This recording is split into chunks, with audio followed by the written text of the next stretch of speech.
Good morning, everyone. Always a big challenge coming upstairs without handrails, unfortunately, but I think they're wide enough to survive. Yeah, my name's Ken Robertson. I'm a co-chair of Step Change in Safety, and it's a real pleasure to come here and talk about a few things that I want to cover with you. First of all, what's our vision? What's been achieved with Step Change over the last 15 years? Some of the current challenges, and there are a few. Also our opportunities, because there are many. And I'd like to finish by asking what your level of involvement is, so we'll come back to that at the end. So in terms of how much has the industry improved, I'm going to show you a few charts, and Malcolm's already given you some information in terms of progress that's been made.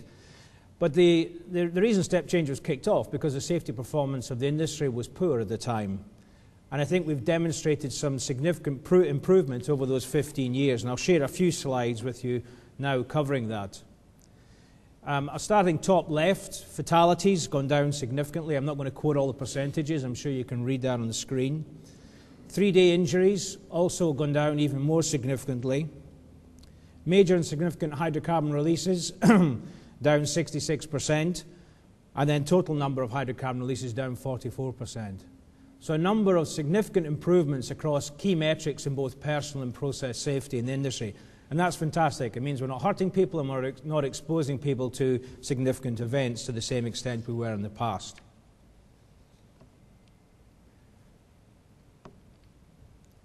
So what is Step Change? And I think Malcolm was trying to allude to the fact that it's not some sort of secret society. It's not a cosy club for a group of people who sits out of under Oil and Gas UK. It's principally driven by us, for us. And I think that's one of our biggest challenges, actually reaching out. Willie was mentioning earlier that when he talks to guys at the heliport, how many people have heard of Step Change, and it's a pretty low number. And that's up to myself and the other leadership team members to get out there and reach out to folks so that it really is for us, by us. Founded in 1997 with a specific objective at that time of reducing the injury rate by 50%. We're now, by us, we're now 98 member companies, trade associations, trade unions, regulator, and 971 reps, all closely involved, and I'll come back to that latter point in a moment. This is a busy slide, and I guess that's quite intentional because it demonstrates all the things that have been done in Step Change and Safety over the last 15 years. What I'm going to do is pick out a couple of examples from this slide and also then touch on some more recent examples in subsequent slides.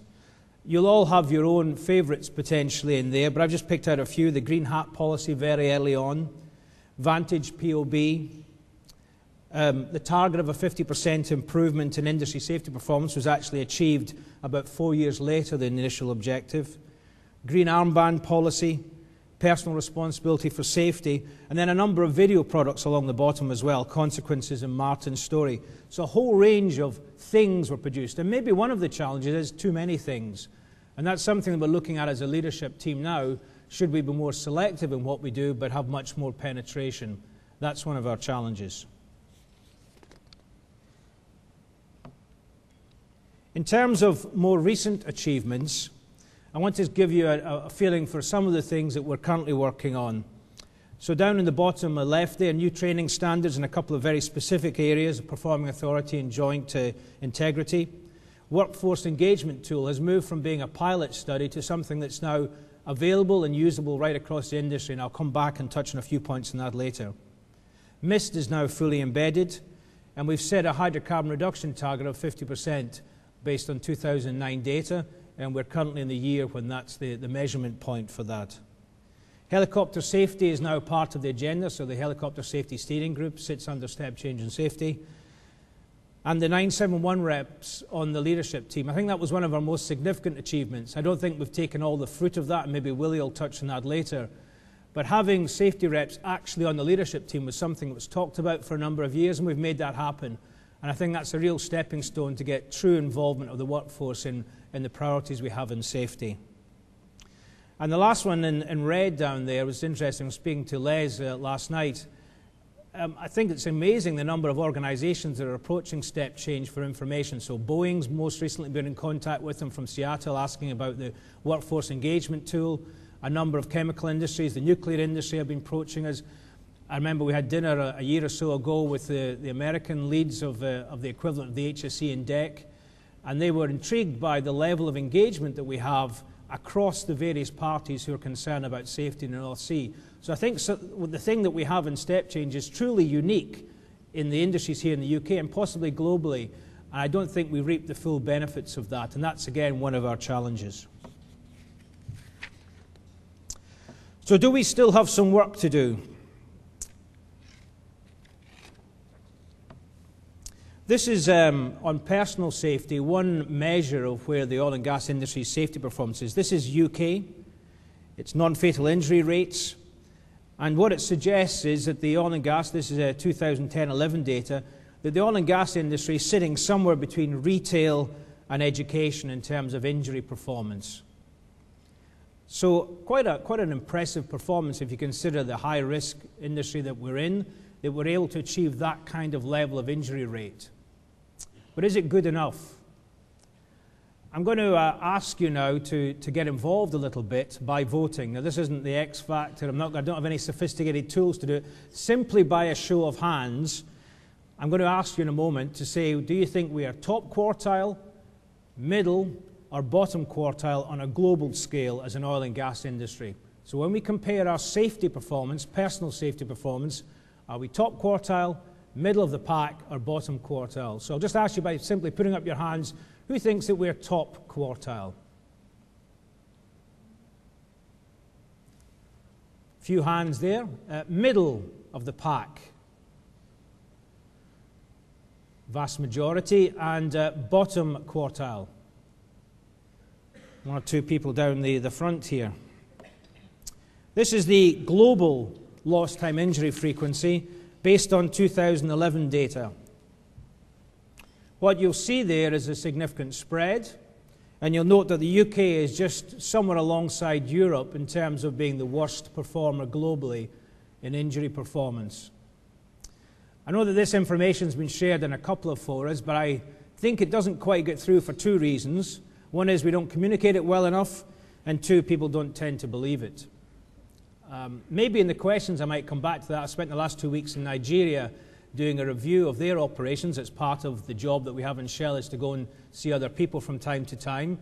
And I can assure you that what I saw there made it quite clear to me that they are significantly better performing in a number of areas, including HSE, than in my own asset. That's hard to take, but it's the reality. There's a number of reasons for that, and maybe we can explore that in the Q's and A's. But this is the real numbers. And when we discussed this in the Step Change leadership team, to a man and woman, people who have worked globally can relate to this in their own organizations. They can see this difference in performance in terms of what we see here in the UK to what we see globally. So whilst we've made significant progress, there is still a big challenge ahead. It's not just in personal safety that we have some opportunities as well. It's in process safety is a big challenge. Societal expectations, in a recent breakfast that was also discussed, societal expectations are going through the roof, and our ability to deliver against that has got to similarly take that exponential curve. That's an enormous challenge, particularly in a mature basin. So again, a significant challenge for us, and I'll come back to that one in a little while. In terms of what we intend to do, we established a strategic plan a couple of years ago. Our key activities are defined within that. I've got a copy of that here. It's available on the web, of course, for those who don't have paper access to it. And that lays out some of the key priorities that we want to pursue as a leadership team and all those who are involved in safety in this basin. I'm going to pick up on a few of those very quickly just to give you a flavour of what we're currently working on. 5 priority areas, and I'll pick each one of them in turn and say a few words about them.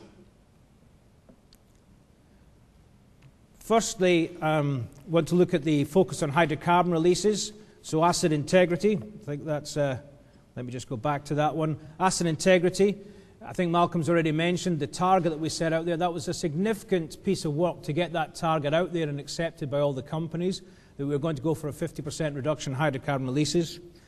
We've also significantly improved data sharing. I think Robert Patterson was mentioning also that In the States, they were shocked that we were able to share our hydrocarbon release data with actual companies named. And I think that level of transparency can only help us improve our performance.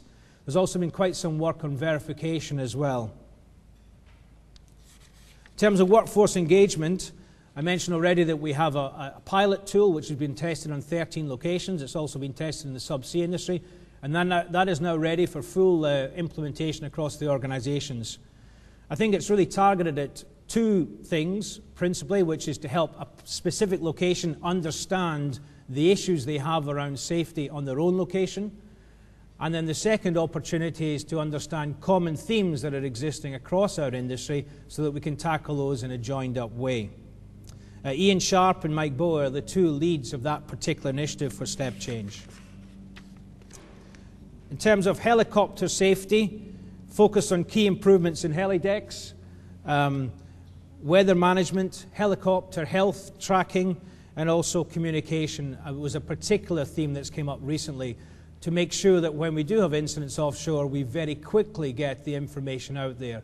With modern media, it's sometimes quicker to hear on tweets what's happened than it is on directly from the organisations involved. Alan Chesterman and Tim Glasspool are the two co-leads in that area. Human factors, building on the great response we had to the first steps information that was issued out, we need to understand how we can more deeply integrate human factors into our day-to-day business. I would say that this is a big challenge area.